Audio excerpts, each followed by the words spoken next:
पश्चिम बंगाल में टीएमसी की बम्पर जीत। ममता बनर्जी ने दावा किया है कि उन्होंने 221 सीटें जीती हैं और बीजेपी बुरी तरह हार गई है। ममता बनर्जी आज शाम 7 बजे राज्यपाल से मिलेंगी। ममता ने कहा है कि पूरे देश में फ्री वैक्सीन के लिए दूंगी केंद्र के खिलाफ धरना। ममता बंगाल का चुनाव जीत तो गई है, लेकिन नंदीग्राम का चुनाव हार गई है। चुनाव आयोग ने ममता बनर्जी की हार का ऐलान कर दिया है। चुनाव आयोग के मुताबिक बीजेपी उम्मीदवार शुवेंदु अधिकारी ने 1956 वोटों से जीत दर्ज की है। हालांकि टीएमसी ने चुनाव आयोग से दोबारा मतगणना की मांग की है, साथ ही धमकी भी दी है कि दोबारा मतगणना नहीं कराया तो कोर्ट जाएंगी। टीएमसी की दोबारा मतगणना करने की मांग पर बंगाल के चीफ इलेक्टोरल ऑफिसर ने कहा है कि अंतिम फैसला तो रिटर्निंग ऑफिसर का ही होगा। नंदीग्राम सीट पर जीत के बाद शुवेंदु अधिकारी ने नंदीग्राम के लोगों का आभार जताया। ट्वीट कर कहा कि मैं नंदीग्राम के लोगों के प्यार, भरोसे और आशीर्वाद के लिए उनका शुक्रिया कहना चाहता हूं। मुझे नंदीग्राम से अपना विधायक चुनने के लिए भी मैं आप सबका आभार व्यक्त करता हूं। मैं नंदीग्राम के लोगों के लिए हमेशा काम करता रहूंगा।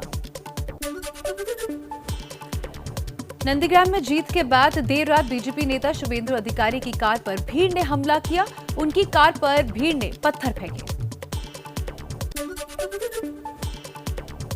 शुवेंदु अधिकारी ने ट्वीट कर कहा कि टीएमसी बंगाल में आतंक का माहौल कायम करना चाहती है। आज मेरी कार को हल्दिया में टीएमसी के लोकल गुंडों ने घेर दिया और पत्थरबाजी की। अगर वो मेरे साथ ऐसा कर सकते हैं तो आम लोगों के साथ क्या करेंगे।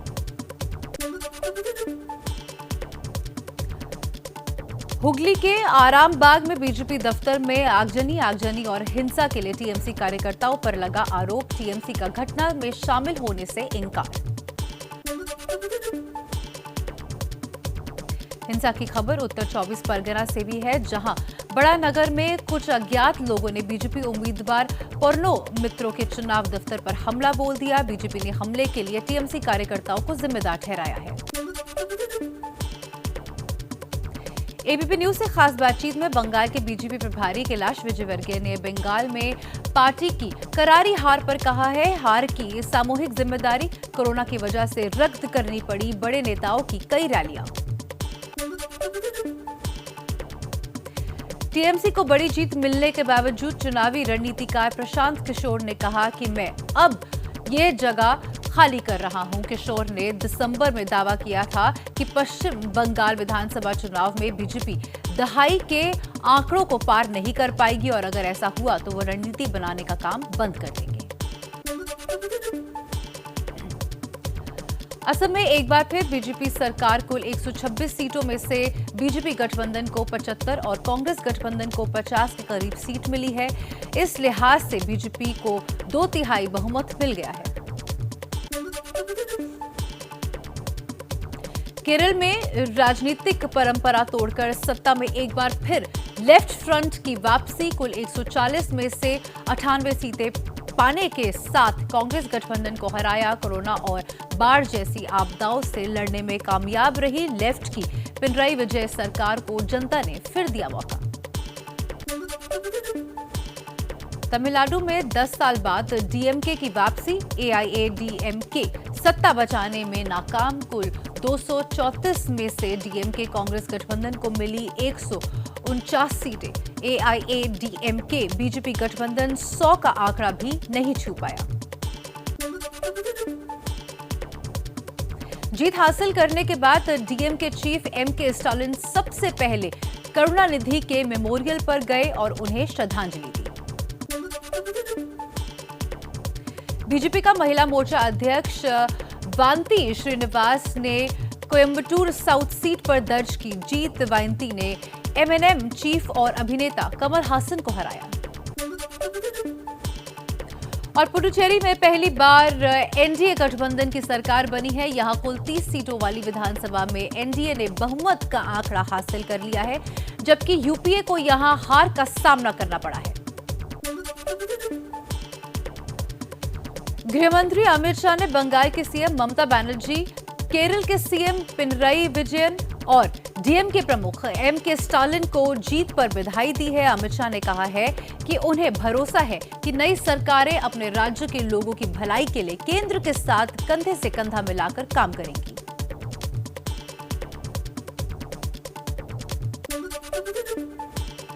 बंगाल में एक दिन में कोरोना के रिकॉर्ड 17,515 नए मामले सामने आने के बाद संक्रमित लोगों की संख्या कुल 8,63,393 हुई है। महामारी से 92 और लोगों की मौत हुई है। साथ ही मृतकों का आंकड़ा 11,539 हुआ। दिल्ली में ऑक्सीजन की कमी को लेकर सुप्रीम कोर्ट का बड़ा आदेश। आज आधी रात तक दिल्ली को ऑक्सीजन की आपूर्ति की कमी को ठीक करने के लिए केंद्र को निर्देश। सुप्रीम कोर्ट ने कहा है कि किसी भी कोविड मरीज को किसी भी राज्य के उस राज्य के स्थानीय आवासीय प्रमाण न होने पर भर्ती किया जाए, उसे आवश्यक दवाओं से वंचित नहीं किया जाए।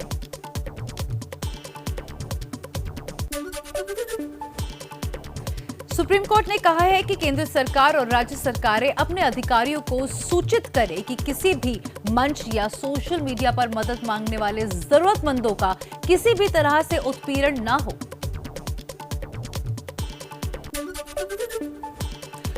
कांग्रेस अध्यक्ष सोनिया गांधी, शरद पवार समेत विपक्ष के सभी प्रमुख नेताओं ने केंद्र सरकार से आग्रह किया है कि वो सभी अस्पतालों में ऑक्सीजन की आपूर्ति तथा देश भर में मुफ्त टीकाकरण कार्यक्रम सुनिश्चित करें। प्रमुख विपक्षी नेताओं की ओर से संयुक्त बयान जारी कर ये मांग की गई है। दिल्ली में ऑक्सीजन की कमी को लेकर दिल्ली हाई कोर्ट में आज 13वें दिन भी सुनवाई होगी। आज होने वाली सुनवाई के दौरान दिल्ली हाई कोर्ट दिल्ली में ऑक्सीजन की किल्लत और दिल्ली की जरूरत के मुद्दे पर सुनवाई करेगी। दिल्ली हाई कोर्ट ने कल सुनवाई के दौरान दिल्ली सरकार से कहा था कि वो पोर्टल पर ऑक्सीजन बेड और नॉन ऑक्सीजन बेड की अलग अलग जानकारी दे, जिससे कि मरीजों को कोई भी परेशानी ना हो। दिल्ली में 18 से 44 साल की उम्र के लोगों के लिए आज से टीकाकरण की शुरुआत होगी। सीएम केजरीवाल ने इसकी घोषणा करते हुए कहा है कि सरकार को टीके के लिए 4.5 लाख खुराक प्राप्त हुई है। वैक्सीनेशन के लिए दिल्ली सरकार के 77 स्कूलों में वैक्सीनेशन सेंटर बनाने की तैयारी दिल्ली सरकार ने की है। स्कूलों में बनाए जा रहे इन सभी सेंटर्स को अस्पतालों से अटैच किया जाएगा। और देश में पिछले 24 घंटे के अंदर 3,92,488 नए मामले सामने आए, जबकि पिछले 24 घंटे में 3,689 लोगों की मौत हो गई है। प्रधानमंत्री नरेंद्र मोदी ने रविवार को कोरोना के मौजूदा हालात से निपटने के लिए तमाम पहलुओं पर समीक्षा की। बैठक में एमबीबीएस के अंतिम वर्ष के और नर्सिंग छात्रों को भी इस अभियान में जोड़ने का फैसला किया जा सकता है। बैठक में प्रधानमंत्री ने पीएसए प्लांट्स की स्थापना पर प्रगति की भी समीक्षा की। पीएम केयर्स पीएसयू के जरिए करीब 1500 पीएसए प्लांट स्थापित किए जाने की प्रक्रिया में है। उन्होंने अधिकारियों को इन संयंत्रों को जल्द पूरा करने का निर्देश दिया। प्रधानमंत्री नरेंद्र मोदी ने नाइट्रोजन प्लांट्स को ऑक्सीजन प्लांट में बदलने के काम की प्रगति की समीक्षा की है। अब तक 14 उद्योगों की पहचान की गई है, जहां नाइट्रोजन संयंत्रों के रूपांतरण का काम प्रगति पर है। इसके अलावा उद्योग संघों की मदद 37 और नाइट्रोजन संयंत्रों की इस कार्य के लिए पहचान की गई है।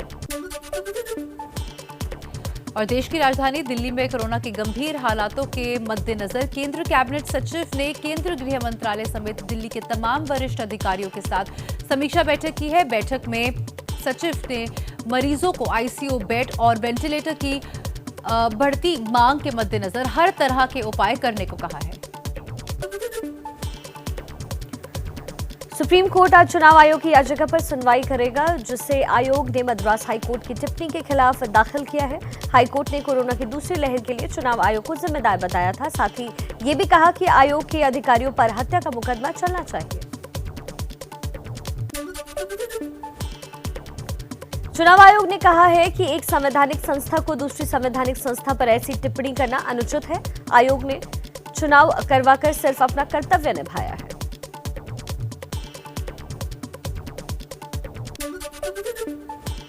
यूथ कांग्रेस के अध्यक्ष बीवी श्रीनिवास ने कहा कि मेहमानों की मदद भारत की संस्कृति है। हमसे मदद मांगी गई तो हमने की। श्रीनिवास ने ये बात फिलीपींस दूतावास और न्यूजीलैंड उच्चायोग को ऑक्सीजन सिलेंडर भेजने पर कही। उनका कहना है कि उन्होंने मदद मांगी थी, इसलिए हमने दी।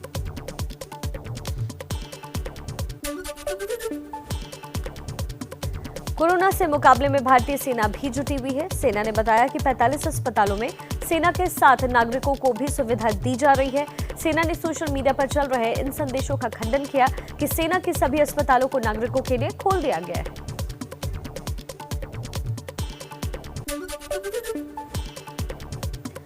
राजस्थान में कोरोना की प्रतिदिन की जांच क्षमता बढ़ाकर 1,44,000 कर दी गई है। राजस्थान सरकार ने दावा किया है कि प्रदेश में मृत्यु दर 0.7% है, जो कि देश में सबसे कम है। लेकिन 1,90,000 से ज्यादा एक्टिव केसेज सबसे बड़ी चिंता का विषय है।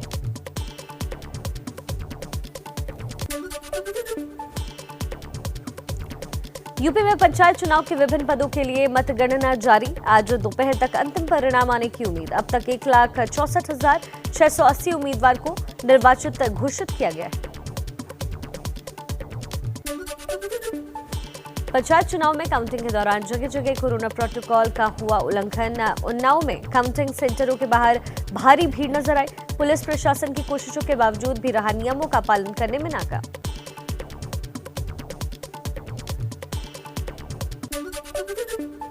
यूपी के गोरखपुर में मनाही के बावजूद बीजेपी समर्थित कैंडिडेट बिंदु देवी ने जींद के बाद ढोल नगाड़ों और डीजे के साथ निकाला जुलूस। बिंदु के पति प्रदीप यादव भी हैं बीजेपी के नेता। यूपी के प्रयागराज में जेल में बंद 125 से ज्यादा कैदियों के कोरोना पॉजिटिव होने के बाद एक हाई पावर कमेटी बनाकर कैदियों की रिहाई की योजना बनाई जा रही है। 60 दिन के पेरोल या अंतरिम जमानत पर होंगे रिहा। सजा याफ्ता और विचाराधीन हैं ये कैदी।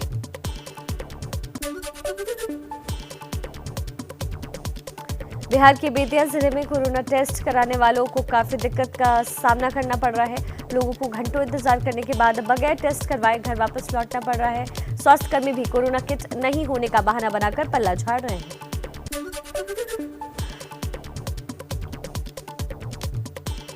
बिना वजह घर से बाहर निकलने वालों पर एमपी की रतलाम पुलिस ने कड़ी कार्रवाई की है। कोरोना के संक्रमण से लोगों को बचाने के लिए पुलिस ने सख्त कदम उठाया। नियम तोड़ने वालों की पिटाई की गई। बिहार के सुपौल में नाइट कर्फ्यू तोड़ने वाले लोगों को कराई गई उठक बैठक, खिलाई कोरोना गाइडलाइन नहीं तोड़ने की कसम। एक स्कॉर्पियो में 7 लोग सवार होकर बारात में जा रहे थे। कार में क्षमता से 50% लोगों के ही सफर करने की इजाजत मिली है। लखनऊ के राम मनोहर लोहिया अस्पताल की बड़ी लापरवाही। 3 दिन पहले अस्पताल के डॉक्टरों ने जीवित मरीज सुखरानी गौतम को मृत घोषित कर शव घर वालों को सौंपा। यूपी सरकार के तमाम दावों के बाद भी लोग बिना ऑक्सीजन दम तोड़ते नजर आ रहे हैं। रविवार को मेरठ के न्यूटेना अस्पताल में 5 कोविड मरीजों की ऑक्सीजन न मिलने से मौत हो गई। गुस्साए परिजनों ने की तोड़फोड़ और हंगामा। एक परिजन ने रिवॉल्वर से जान लेने की कोशिश भी की। यूपी के गाजियाबाद में शिप्रा सन सिटी में इलाज के अभाव में कोरोना मरीज राजकुमार ने दम तोड़ा। बेटी की विदाई करके ही ली अंतिम सांस। घर वालों का आरोप, तमाम कोशिशों के बाद भी न बेड मिला न ऑक्सीजन सिलेंडर। राजकुमार की अंतिम इच्छा के चलते मेहंदी की रस्म के दिन ही कर दी गई शादी। बिहार में गया के कोविड अस्पताल में संदिग्ध मरीज की मौत के बाद गुस्साए परिजनों ने किया जमकर हंगामा। काउंटर के तोड़े ग्लास 2 लोगों को आई है मामूली चोट। मौके पर पहुंची पुलिस। हरियाणा के फतेहाबाद में सिविल अस्पताल की बड़ी लापरवाही आई सामने। अस्पताल के शव गृह से गायब हुआ 62 साल के कोरोना पेशेंट का शव। परिजनों ने अस्पताल पर लगाया लापरवाही का आरोप। हरिद्वार में रेमडेसिविर की कालाबाजारी करने वालों से निकाली गई तरकीब। कोरोना मरीज का फर्जी पर्चा बनवाकर अस्पताल से इंजेक्शन खरीदने की कोशिश की गई। एक गिरफ्तार, 2 के खिलाफ केस दर्ज किया गया। हरियाणा में 7 दिन के लिए पूर्ण लॉकडाउन की घोषणा के बाद अंबाला के बाजार में लोगों की भारी भीड़ नजर आई। बाजारों में भीड़ बढ़ने के बाद बढ़ा कोरोना संक्रमण का खतरा। अगरतला में एक दिन में 247 कोरोना केस आने के बाद नाइट कर्फ्यू का टाइम बढ़ाया गया। रात 10 की जगह अब शाम 6 बजे से ही लगेगा नाइट कर्फ्यू। ओडिशा के मयूरभंज जिले में त्योहार मनाने से रोकने पर पुलिस दल पर स्थानीय लोगों का हमला। कोरोना की वजह से फेस्टिवल मनाने पर थी रोक। देश में जगह जगह ऑक्सीजन की कमी पूरी करने में रेलवे अहम भूमिका निभा रही है।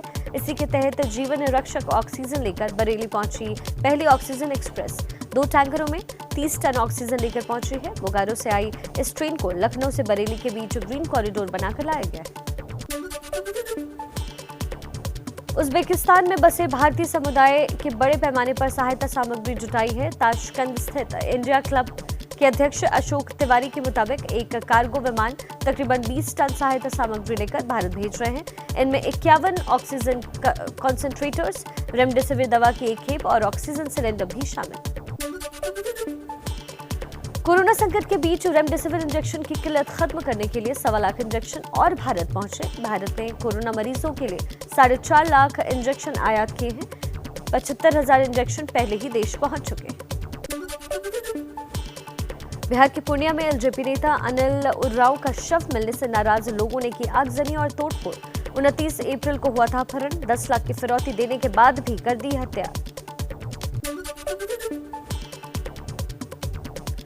बिहार के बेतिया जिले में आग लगने से 2 घर जलकर पूरी तरीके से हुए खाक। जिस घर में आग लगी वहां कुछ दिनों बाद शादी होने वाली थी। आग लगने के कारण घर में रखे शादी का सारा सामान जलकर राख हो गया।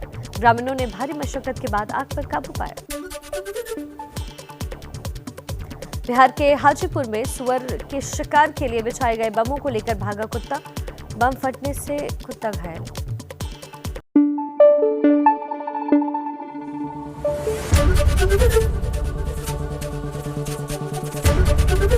एबीपी न्यूज आपको रखे आगे।